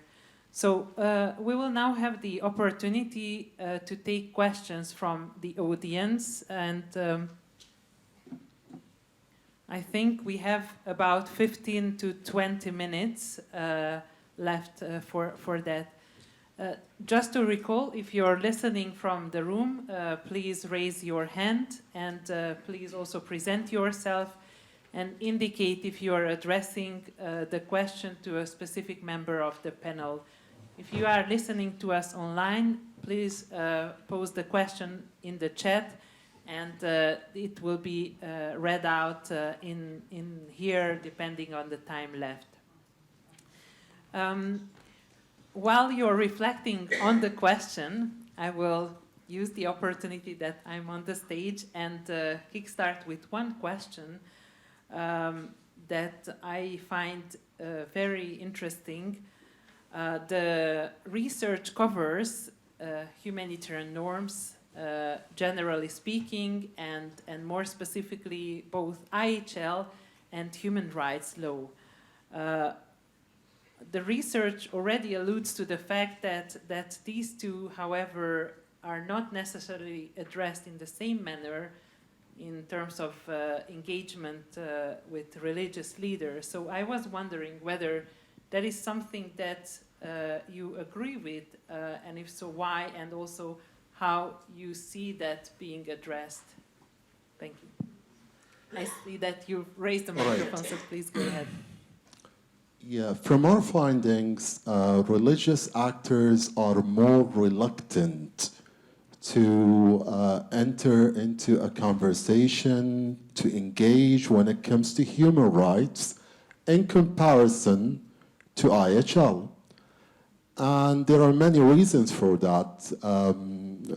First of all, we need to keep in mind when we look at the demography of religious actors in the region, or I'm talking about the Middle East, in the world actually, we're gonna keep in mind that the majority of religious actors aren't entirely independent. And this raises an issue. I mean, a lot of humanitarian organizations, a lot of human rights organizations prefer to deal with independent religious actors. Regardless of their preference, there is a reality, and that reality is that 70 to 80 to 90% of those religious actors are part of mainstream religious institutions, or at least are covered in their livelihood, are covered in their salaries from those institutions. And those institutions usually position themselves very close to the position of governments. And governments are quite reluctant to deal with human rights organizations, or human rights organizations are sometimes framed as external political intervention in internal affairs, etc., etc. So that raises the level of hesitancy within religious actors to deal with human rights organizations in comparison with humanitarian organizations. That's the first point. The second point is there are a lot of controversial issues related to human rights in comparison to humanitarian law. Now, those issues are also related to the strategy of human rights organizations. If we're going to have a comparison between humanitarian organizations and human rights organizations, human rights organizations have followed for some time a shame and frame strategy when it comes to human rights violators. While humanitarian organizations tend to be more diplomatic in their messages, in their narratives, in dealing with different situations. This is not to undermine, please, this is not to undermine the value of human rights and the value of empowering religious actors, faith leaders, to take a positive role when it comes to human rights. No.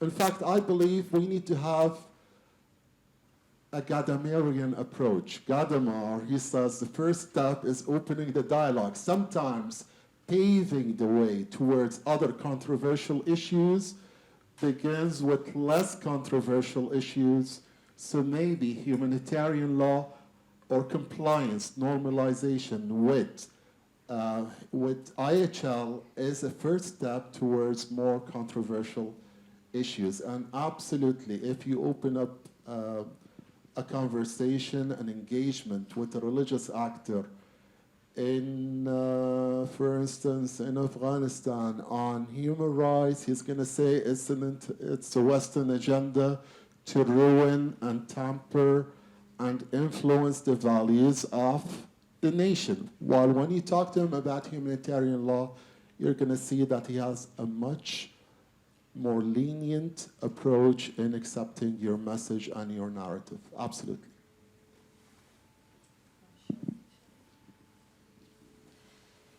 Yeah, I think that's a very interesting finding in the report. I think it's mentioned a couple of times that, I think at least two armed groups make this comment about human rights being felt to be a political project and feeling more comfortable with humanitarian norms. I think it's probably not one that many people will be surprised by. I think you can just look at the legal framework and see why that comment would be made. But I think what's particularly interesting was that the comment made in the report related specifically to human rights being associated with LGBTI issues. And I think that's interesting because, of course, you also have a principle of non-discrimination in IHL. I mean, discriminating against people on the basis of gender would be no more permitted in IHL than it would be under human rights law. So why is it that one framework has been associated with that prohibition and not the other? Again, I think that some thought needs to be given there, and that it may say something about a lack of advocacy on these issues, a lack of attention of these issues. Perhaps it's been said for a while now, there have been some publications that there hasn't been enough attention to gender in IHL.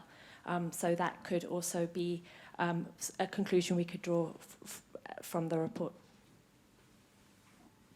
Thank you. Natalie, if you would also like to intervene. Yes, just wave. I see that. Yeah. Sure, thank you. I mean, I'll speak in more general terms. I think that from a sort of practitioner's perspective,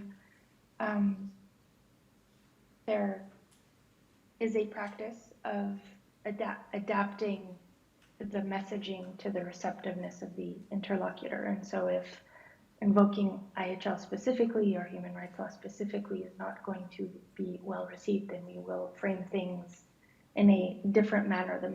The aim is the same, the concern is the same, but we may or may not need to invoke the rules or the law. But of course, there will also be instances in which IHL simply doesn't apply. We work in areas where there is violence, but it might not amount to armed conflict, or there is a mix, or IHL doesn't address the concern that we are facing, and where human rights law might have more to say. And this is often the case when it comes to social, economic, and cultural rights. So there might also be instances in which we do not want to be asserting that there is an armed conflict for all sorts of reasons, and so we will frame things in a manner that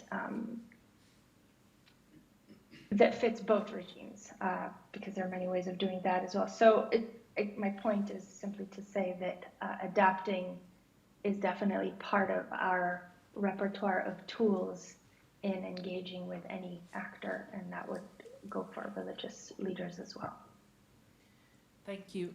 So now I'm looking at the room and I see already several hands raised. So I would say that we take 3 questions and then I think we will have the time at least for another round. Okay. Do I have the floor? We have 2 people. Is it on? Well, first of all, thank you to... Is it on actually? Okay. Oh, yes. That works. So, hello everyone. I made it work. My name is Anke Sjöberg. I'm from an organization called Fight for Humanity. So first of all, I wanted to congratulate everyone for this amazing project. I think it's really very complete and extremely useful. So I look forward to looking into that more in detail. I just wanted to echo some of the points made here in this panel also. I think particularly the point on why human rights are seen as more political. And I think indeed, and this is something that we are also partially at least wanting to look into more with Joanna in a project that we are developing on expressionist rights and non-state armed actors.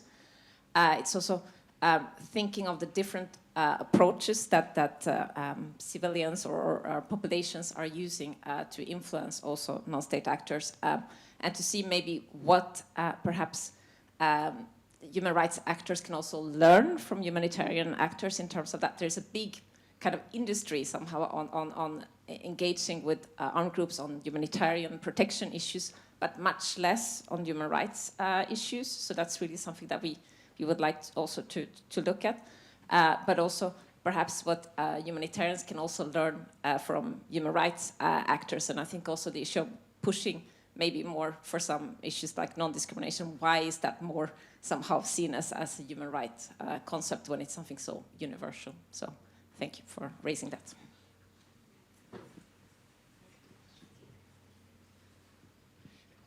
Thank you very much. My name is Marco Sassoli. I'm professor at the University of Geneva, but of law, which is not ideal in this debate. I listened with a lot of interest and sympathy. Obviously, you are quite positive about the role of religious leaders or influencers, and I understand that very well. Because you deal with humanitarian access, with humanitarian engagement, and as you say in French, we have to make feu de tout bois. However, I just wonder whether there is not also one fundamental handicap, but I'm not an expert, and I would very much like to ask that. And as we are in an academic environment, I don't fear that I'm too politically incorrect. Isn't it inherent in each religion that not all human beings are equal, but that the rules of conduct towards the people of my own religion must be, at least in some respects, different than the rules of conduct to the people who are not in my religion? Because otherwise we wouldn't have a religion if we were thinking that it doesn't matter what religion you have. And this raises, in human rights terms, a lot of problems, but even in humanitarian law problems, and I fully agree with what Catherine said, and what was said now in the discussion, that obviously in humanitarian law, too, we have the prohibition of adverse distinction, while somehow, even if it is very benign, and you know, I'm religious, but nevertheless, I would say somehow religions by definition make adverse distinctions between their members and those who are not their members. Thank you. I hope I didn't provoke anyone. Thank you. My name is Mirela Shuterice and I represent ICVA. And as you know, ICVA is a network of NGOs. So my questions would be more linked to red lines for NGOs' engagements with religious leaders. I mean, it's I'm sure there are some guidance in the document, but as I didn't have time to read it, if you could highlight one or two red lines in terms of engagement, because yeah, it's not straightforward. There are many questions around that. We just mentioned few of them right now. So, and thanks a lot for this work. I would propose that we take these three questions first, and then we will have a second round for questions. So, yes, you can take all the questions that you consider you would try to answer, and we can go, I would say, one by one in terms of panelists. Thank you for the lovely question. And this raises a true problematic challenge. Are religions pluralistic, inclusivist, or exclusivist? How can we provide a pluralistic vision, interpretation of religion if salvation is restricted to a certain group of people? And this debate has been going on in theological schools and in religious studies departments within universities, etc., etc. And I believe what matters most in this project is not how religious actors interpret religion. It's not about salvation, who goes to heaven and who goes to hell. It's about how we could provide an environment to ensure each and every human being is guaranteed his humanitarian and human rights.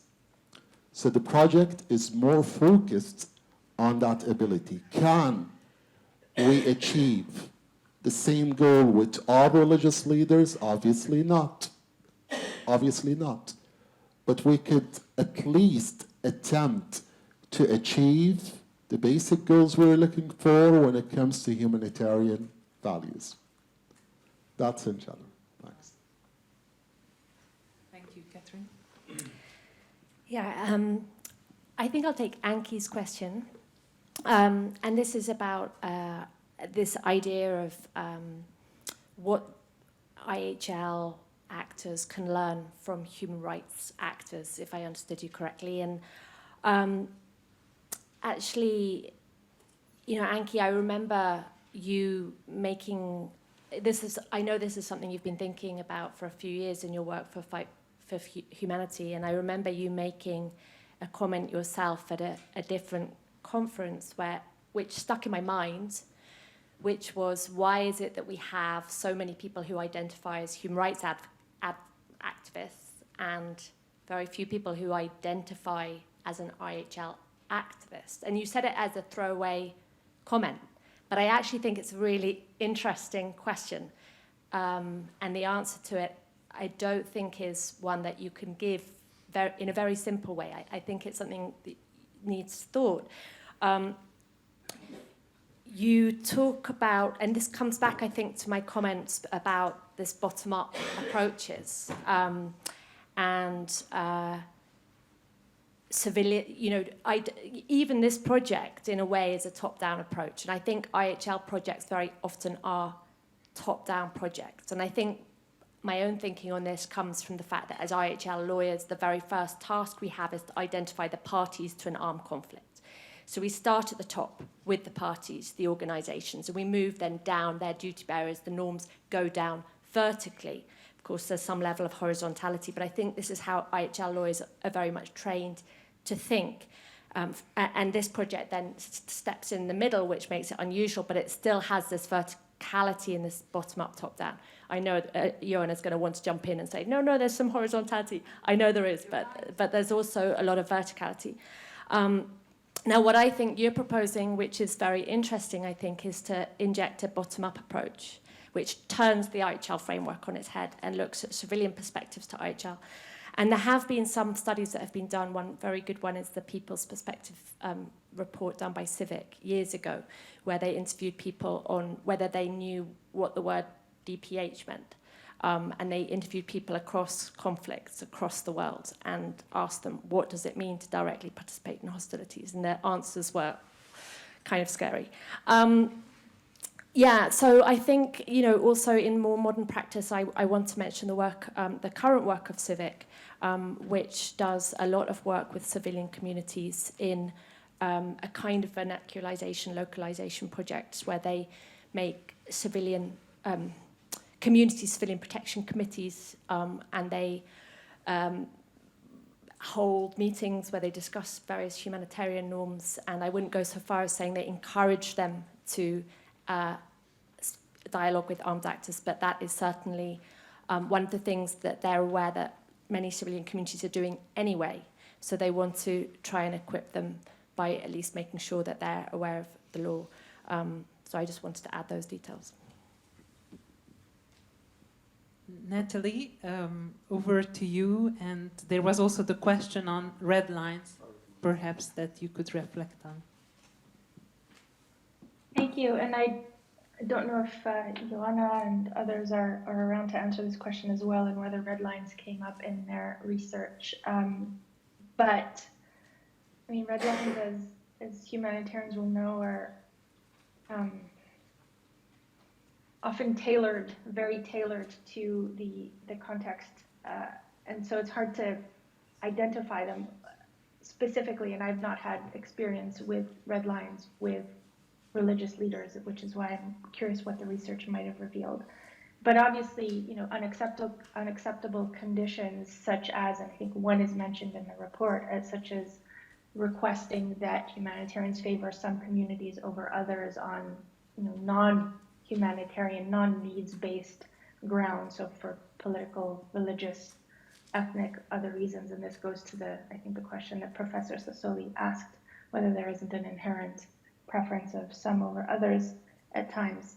So yeah, unacceptable conditions that clash with impartiality, that might also clash with independence or neutrality principles, conditions that would imply that humanitarians are playing a part in what amounts to a violation of IHL, such as forced displacement or other types of violations. So these are examples that we all know, that I could imagine coming up in certain instances, as they do with armed groups, equally with religious leaders at times.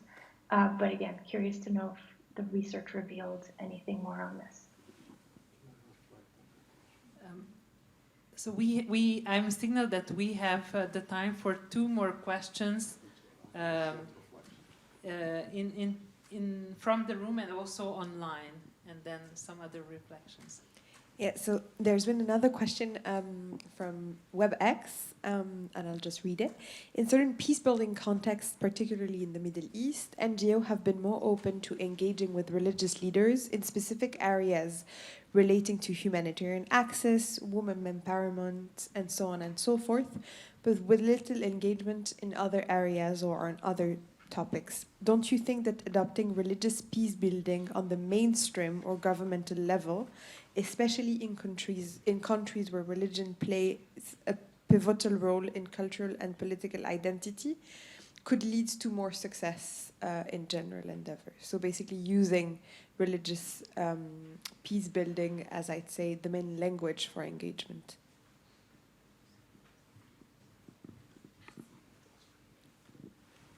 Hello, thank you. Good afternoon. I am Andrea Núñez Flores. I work at Save the Children. I was wondering if during the research, either during the interviews or the desk review, have you included children associated to armed conflict or children affected by armed conflict, or the position or knowledge or understanding of the religious leaders, of the special consideration regarding children, even the most basics like recruitment under 15 or 18. So basically anything related to IHL and children, 6 rape violations, accountability, etc. And if there are any outstanding findings. Thank you.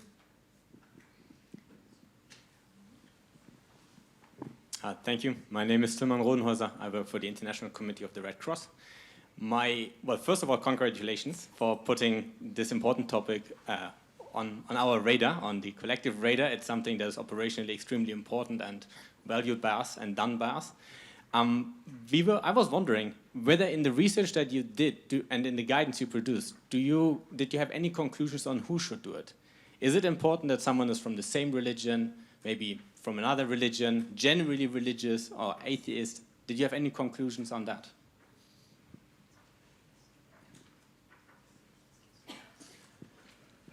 My name is, Vance Colbert with the Middle East and at Geneva Co.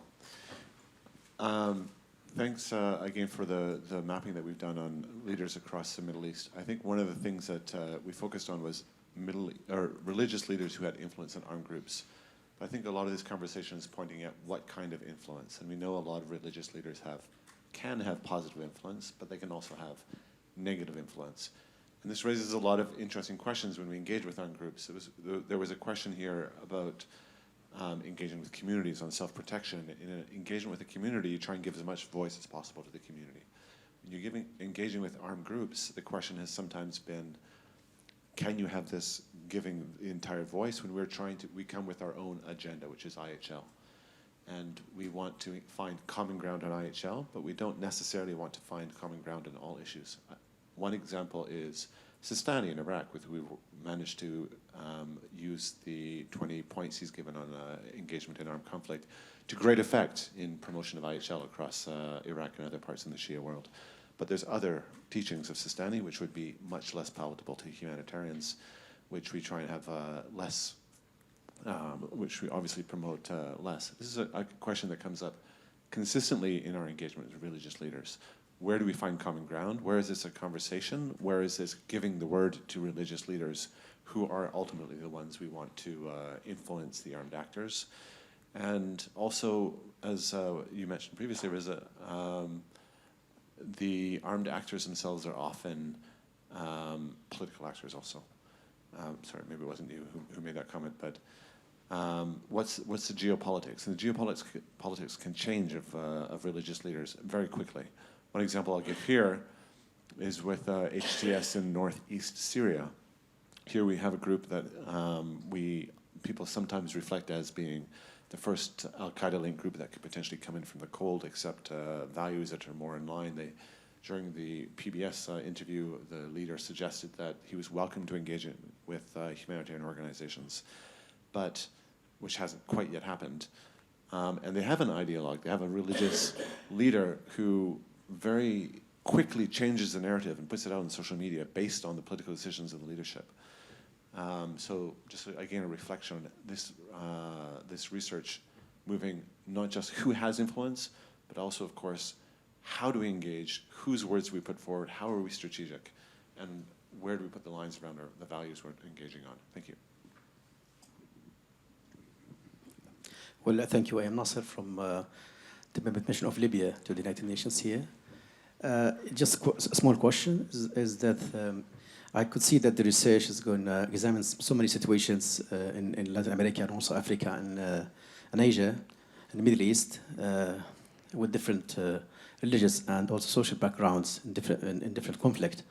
So the question is that what is the effect of when the religious leaders operate in a conflict where both sides of the conflict belong to the same religious value, or if they operate in a conflict where the two parties of the conflict are different.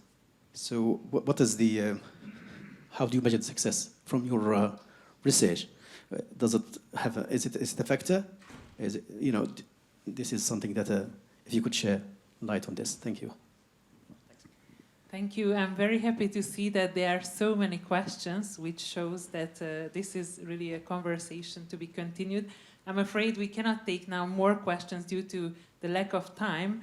And I also noted some of the questions are for the researchers, so perhaps you can address them in your concluding remarks. So I will now first turn to our three panelists to try to address at least some of the questions that have been raised. Perhaps starting now with Natalie, then Catherine, and finally with Sheikh Maitam. Thank you, Reka. Honestly, in the interest of time, and because I think questions on which I might have something to say, I think the researchers would have more insight on. I'd like to defer to them. Thanks. Catherine? Yeah, I made a note of all the questions. I agree with Natalie, actually. I do think most of those last questions were really for the authors of this study. Some of them are questions that occurred to me also when reading them, in particular the notion of religious leaders as political actors. I think one of the interesting findings of the study which relates to definitions and how they dealt with that is that they deal with religious leaders that are both external to the group and internal to the group. And so they do have research findings on political religious leaders who are inside the organisation. But I do agree that there are perhaps even more questions that you can ask then. In focusing on humanitarian norms, of course, you situate yourself in a kind of in bello framework. And I wondered, I had similar questions to the ones that have been asked, you know, does it make a difference if it's been a religiously motivated war, if the war in ad bellum terms has been justified in religious terms? You know, does that also make a difference? I'm not, so now I'm just, sorry, adding to the questions for you. That's all I have to say.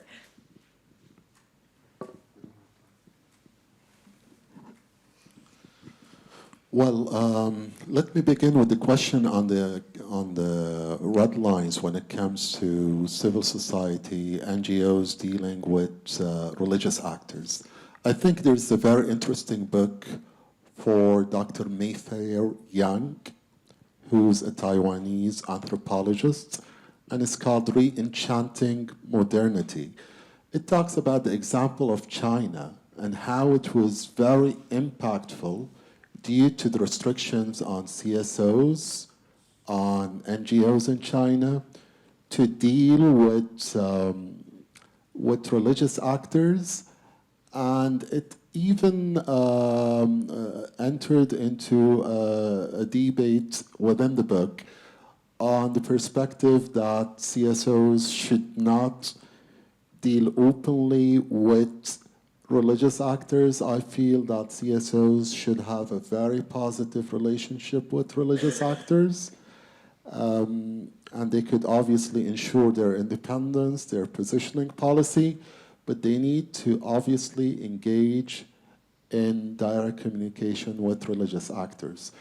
With regards to the question on, on what's next after getting a religious position from a religious actor, it's very important to keep in mind that religious actors do not like to be told what they need to do. That's a very important thing, because they believe they rely on the sacred sources of knowledge, etc., and they're competent in choosing the right position that is aligned with their faith, with their belief. So we need to have the right debate strategy, the right communication strategy when we deal with religious actors. In fact, in my position, in my understanding, it's important to have a hub, an environment whereby humanitarian practitioners need to not only train religious actors, they need to learn more about the positioning of religious actors from them themselves, from direct communication and direct engagement. I know we're low on time. Sorry about that. Yes, unfortunately, this is all we had the time for today for the discussion, but many thanks, first of all, to the panelists, but also for all the insightful questions. I will not attempt to summarize it, not only because of the time, but it would also not be possible. And clearly, lots of things, lots of takeaways, not only in terms of where we are, in terms of the findings of the research, but also what needs to be done next. So many thanks again, and I will now hand back to Ioana and Ezequiel for their concluding remarks. Thank you very much. Thank you very much. I'm just very conscious of the time, but if you allow me 2 minutes to address some of the questions. Whoop, sorry, this is a bit of a tightrope that have been asked. Children, yes, definitely we came across, and especially in Myanmar, and there is literature on that as well. So it's quite interesting. Very happy to engage in conversation, and I'm sure Chris would love to discuss that further, but not just Myanmar. On Professor Marcos Assoli's question, I would be very disappointed if your questions wouldn't be controversial, to be honest. So I applaud you for maintaining the spirit, so thank you very much. this project, and in fact my work, my book, and whatever I've done, comes from the premise that there absolutely will be conflict between law and religion, always, if you just look at the text. If you look at the interpretation by religious leaders as agents, of interpretative agents, you can have conflict, or you may not have conflict. So the point is, how do you get to that part where you don't have conflict?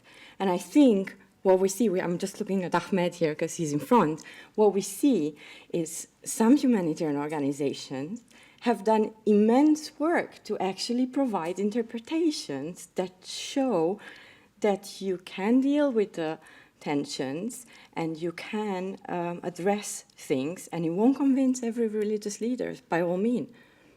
That's okay. You won't convince every armed group either. So this is an important parallel that I'm making, and I don't want to seem like... The reason why we differentiated between religious leaders internal to the armed groups and those that are external is because there is the argument that you should seek partnerships with religious leaders. That comes from human rights, that argument, and it comes from development. Sure, you can do that, but you can't do that with the military leader that is also the religious leader. And you can't do that in many contexts in humanitarian norms because it affects your humanitarian principles. So differentiating between internal to an armed group and external is a way to think about how to manage these tensions that exist. And how you're approaching a religious leader, that is not all. So military chaplains may be different, but let's talk about the ones in the political or in the political or the military leadership.